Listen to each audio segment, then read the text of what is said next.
you must learn to build. So in this video, we're going to be talking about building. What does it mean to build? What are the challenges to building? And why should we learn to build? So first, what does it mean to build? When I say build, I mean taking a project from start to finish with little to no guidance, with little to no handholding. I mean, you take an idea, and the idea doesn't have to be yours. It could be from a list of ideas, ChatGPT. It could be from a friend, a family member wants you to build something. It doesn't really matter. Take that idea, you take it all the way from start to finish on your own. Now, of course, if you need to look up how to do one small piece of that project, another small piece here, that's fine. Look at the documentation, look at a tutorial. If you're having trouble with something like, and you're really stuck on it, look at a tutorial for one of the specific pieces. Yeah, that's okay. But you want to be the one responsible from start to finish for building the thing. That's what I mean when I say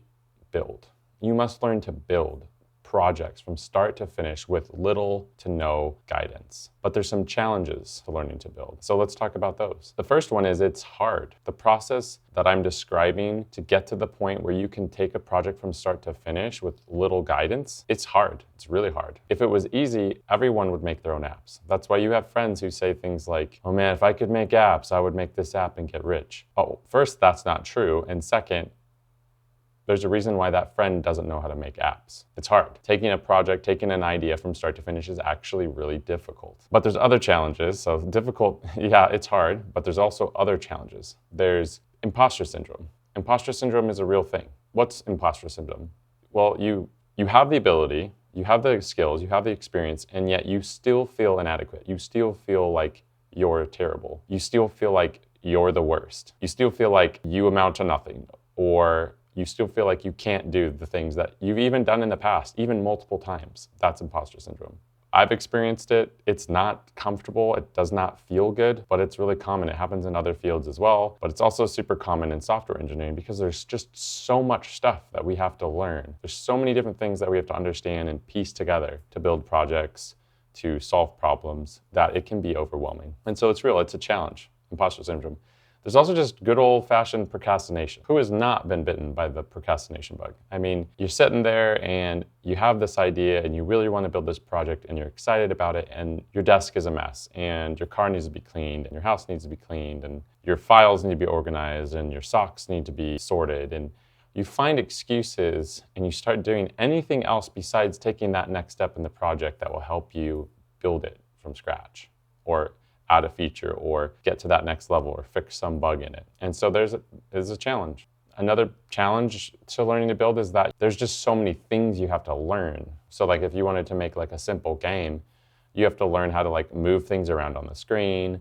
You have to learn like game logic. You have to learn all these different things. Just to make a simple project, you realize as you start building it, when you break it into code, you have to tell it what to do at every step of the way. And you have to build all the logic. And so once you have to get it in code, things get really, really concrete and you either know how to do it or you don't. And so you have to start figuring it out. And so that is another challenge. There's a lot to learn and there's a lot to piece together. But why is it worth it? Why should you learn to build? Why do you need to learn to build? Well, first, if you're learning to code, it will help you get the job because recruiters and hiring managers are looking for people that know how to build. You know, when recruiters are first screening, they're screening for keywords, right? So you can put this technology, you can put that buzzword, whatever you want in your resume, and that will help you get the interview usually. Or once you get to the hiring manager, they're going to be looking for more than just buzzwords. They're going to be looking for, has this person wrestled with building a project? Have they wrestled with debugging something complicated or building a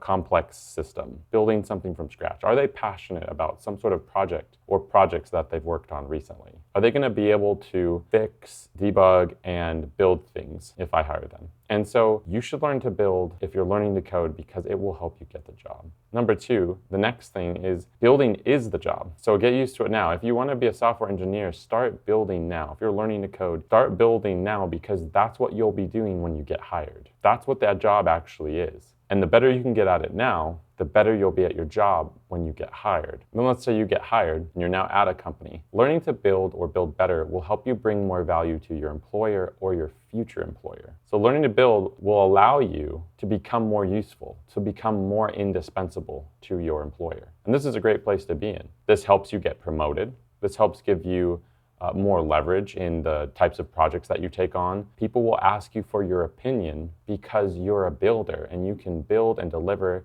things. You can fix things, you can design things, and you can build them. And this is a great place to be, and it helps you get promoted. It helps you have more job satisfaction, because if you're bringing value to your employer, usually your employer is showing you value in return, showing appreciation, and there's a feedback loop there that is more enjoyable than if you didn't bring value to your employer and you were just sitting at a desk, at a computer, typing away.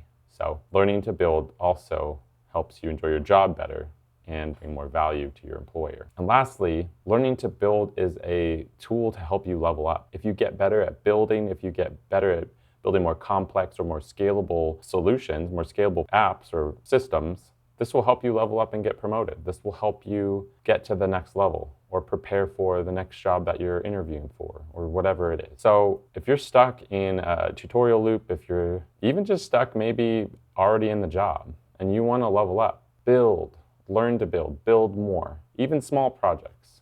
Even if it's a small script to help you automate something, write that script. Even if it's a single page of code, or if it's a CRUD web app, or if it's a small game, fit some building in at nights or on weekends for fun. Build something that you want to. If you've always wanted to make your own app, make your own app. If you've wanted to make a game, make a game. Put some time into it, schedule it, start designing. As you do that, you'll realize little design patterns and trade-offs and things that make your code better or worse. And then if you come back later to your code, you'll realize how hard it is to add something to your code if you didn't design it too well, or you'll realize how much easier it is to add stuff to your code if you did design it well. And that's a great place to be. Let me know in the comments if you enjoyed this video, any takeaways that you have. As always, I'll leave some helpful links in the description, and thanks for watching.